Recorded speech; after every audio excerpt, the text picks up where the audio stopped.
வணக்கம் உங்கள் எல்லாருக்கும் வணக்கம். ஸோ கொஞ்சம் முன்னாடி வந்த தகவல் என்ன அப்படின்னா, யூடியூபர் அதாவது ஃபெலிக்ஸ் ஜெரால்டுக்கு ஜாமீன் கிடச்சிருக்கு.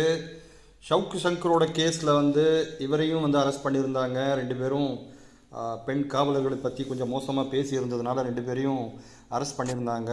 அதில் சவுக்கு சங்கருக்கு 7-8 கேஸ் அவர் மேலே போடப்பட்டதால் இன்னும் ஜாமீன் இல்லாமல் அவர் தவிச்சிட்டு இருக்கார். அந்த நிலைமையில் அவரை பேட்டி எடுத்த ரெட் பிக்ஸோட ஃபெலிக்ஸ் ஜெரால்டுக்கு இப்போ ஜாமீன் கொடுத்துருக்காங்க. 6 மாதத்தில் 2 வாட்டி அவங்க போலீஸ் ஸ்டேஷன் கையெழுத்து போடணும் அப்படின்ற நிபந்தனையோடு அவருக்கு ஜாமீன் கொடுத்துருக்காங்க. ஸோ இந்த ஜாமீனுக்கு அப்புறம் பார்க்கலாம் அவர் எந்த மாதிரி விஷயங்களை சொல்ல போகிறாரு, அவரோட இந்த கேஸ் விஷயத்தில் அவர் எந்த மாதிரி பிஹேவ் பண்ண போகிறாருன்றதை பார்க்கலாம். ஸோ இதுதான் இப்போதைய அப்டேட்டு. ஸோ பிடிச்சிருந்தால் லைக் பண்ணுங்கள், ஷேர் பண்ணுங்கள், சப்ஸ்கிரைப் பண்ணுங்கள். Thanks for watching. Have a good day. Bye bye.